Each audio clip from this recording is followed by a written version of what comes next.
Hello friends, welcome to our YouTube channel.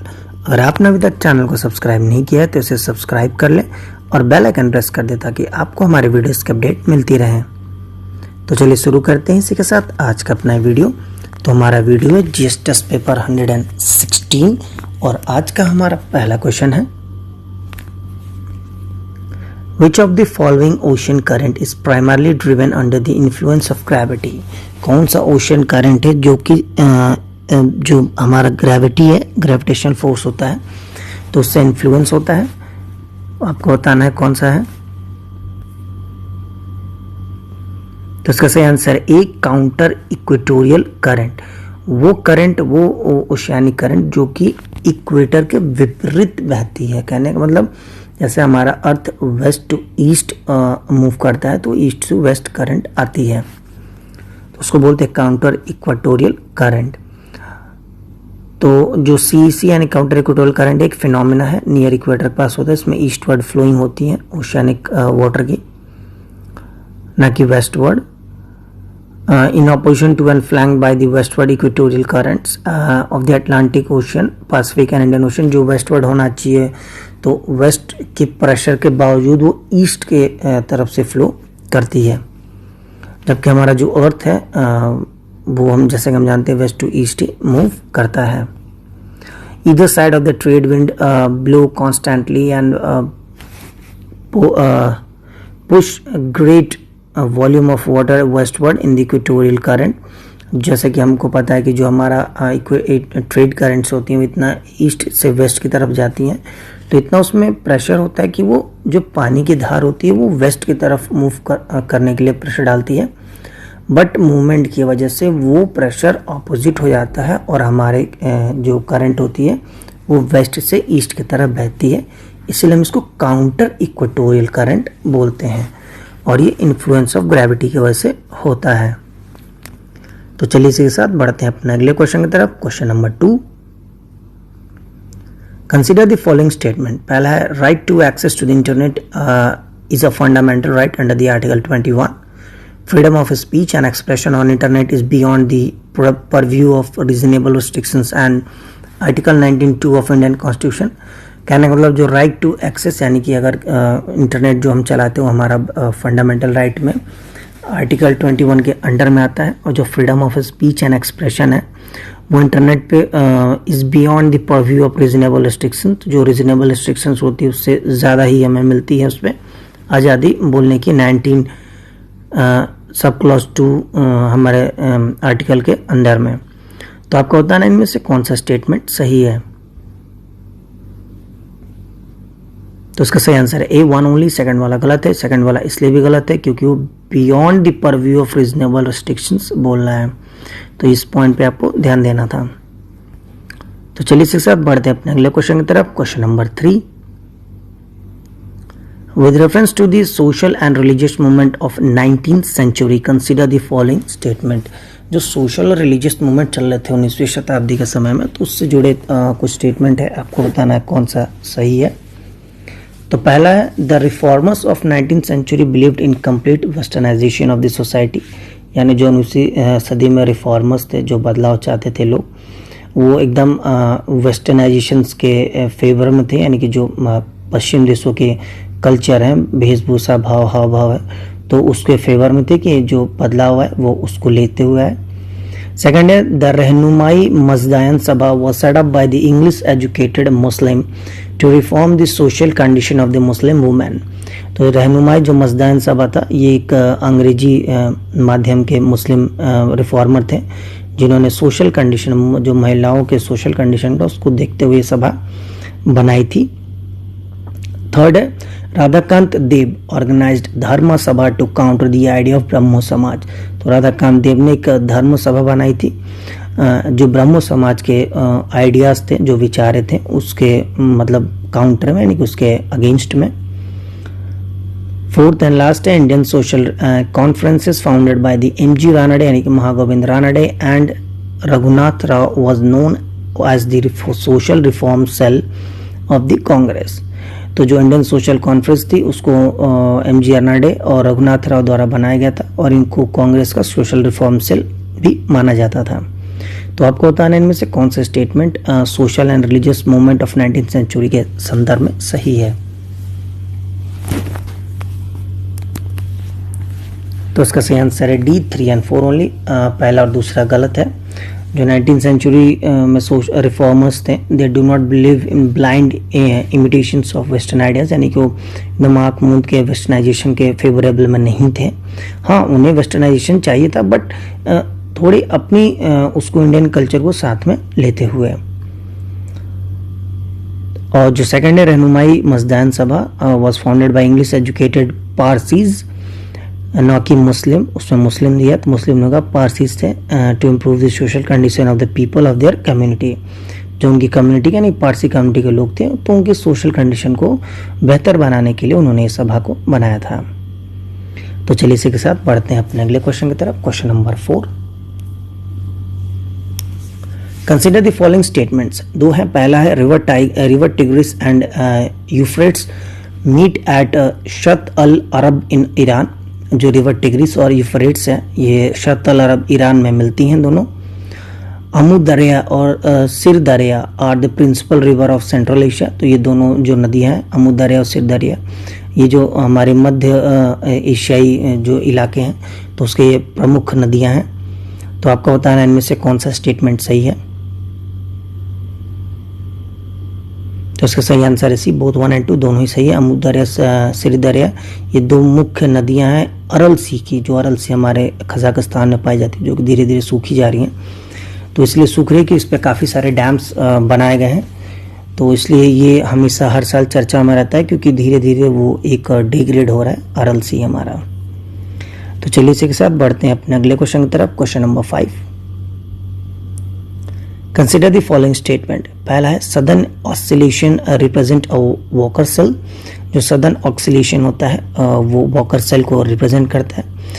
ये जो southern oscillation, walker cell, ये जितनी भी चीज़ें हैं, ये आपकी जो हमारे करंट्स हैं, ओशन करंट्स, जो हमारे वेनेजुएला ऑस्ट्रेलियन करंट है, जो आप वहाँ पढ़ेंगे, तो ये वहाँ ये सारी चीज़ें पाई जाती हैं।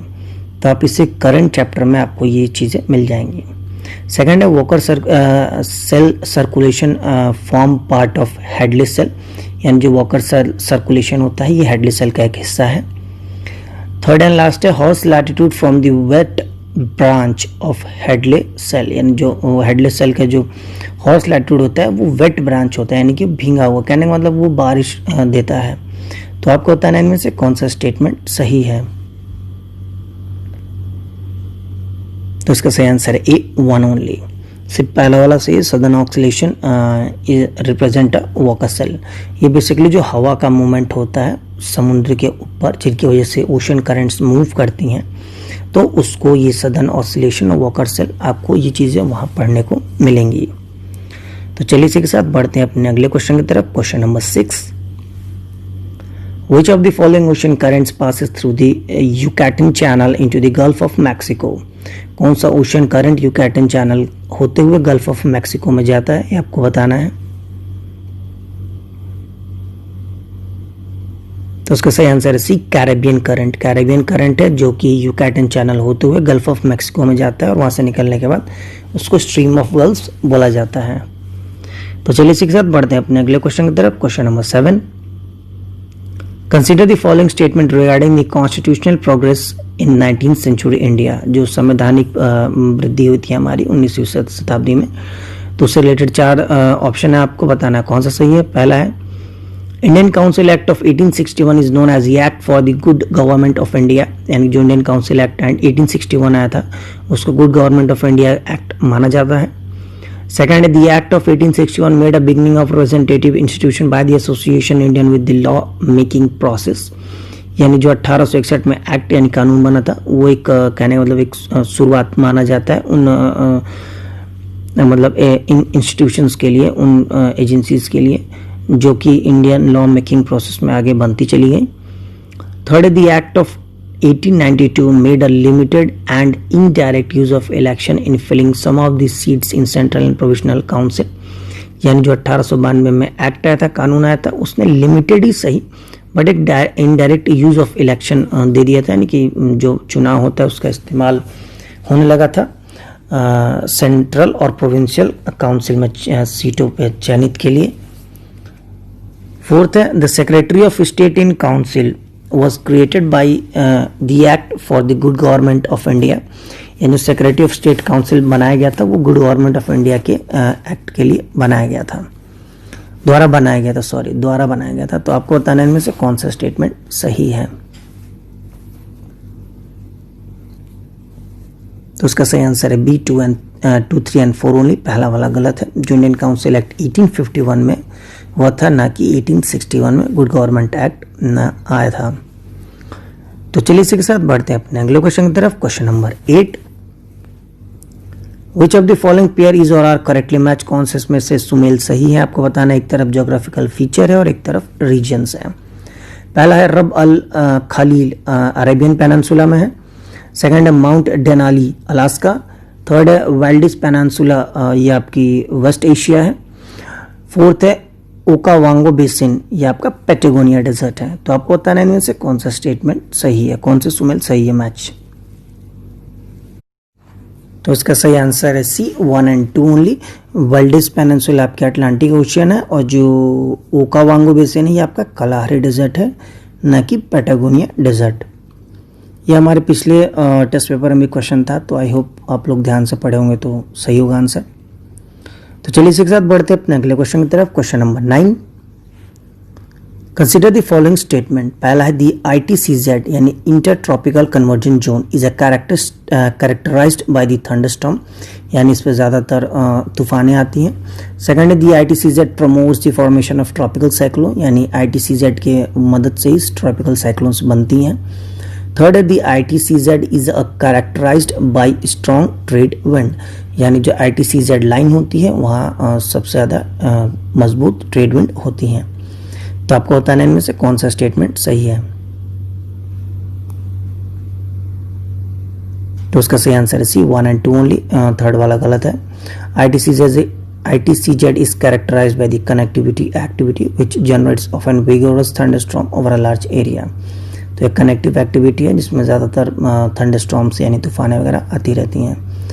ITCZ कुछ नहीं होता है, इंटरट्रॉपिकल कन्वर्जेंस नहीं होता है। जब धूप जो हमारी टिल्टिंग होती है अर्थ की, तो वो टिल्ट करता है, जो धूप वर्टिकली फॉल करती है इक्वेटर से ट्रॉपिक्स की तरफ, यानी ट्रॉपिक ऑफ कैप्रिकॉर्न और कैंसर की तरफ, तो एक जो आर्टिफिशियल लाइन होती है जिसको हम बोलते हैं कि line joining the same temperature, तो वो चेंज हो जाता है। जहाँ वर्टिकली फॉल होती है तो वो लाइन वहाँ से खिसक के वहाँ चली जाती है, उसी को ITCZ बोलते हैं। ये इक्वेटर पे ही होती हैं। तो चलिए इसी के साथ बढ़ते हैं अपने अगले क्वेश्चन और लास्ट क्वेश्चन की तरफ। Question number 10, consider the following statement. पहला है earth surface approaches being a black body, यानी अर्थ सरफेस जो होता है वो अप्रोच ऐसे करता है जैसे कोई ब्लैक बॉडी हो।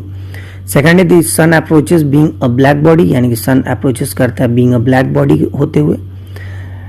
थर्ड है objects that are good absorbers of radiation are good emitters, यानी वो चीज़ें जो सबसे ज़्यादा एब्जॉर्व करती हैं वो एमिट करने में भी, यानी कि रिलीज करने में भी सबसे ज़्यादा अच्छी होती हैं। फोर्थ है the average albedo of moon is much more than that of the earth, यानी जो एल्बिडो का होता है कि कितना amount of sun radiation reflect back हो जाए, यानी अगर हम लाइट किसी चीज़ पे चमकाते से अगर हम मिरर की बात करें तो पूरा हिस्सा उसका रिफ्लेक्ट बैक हो जाता है। तो उसी तरह एल्बिडो होता है, हल्के रंग पे ज़्यादा एल्बिडो होता है और गाढ़े रंग पे कम होता है।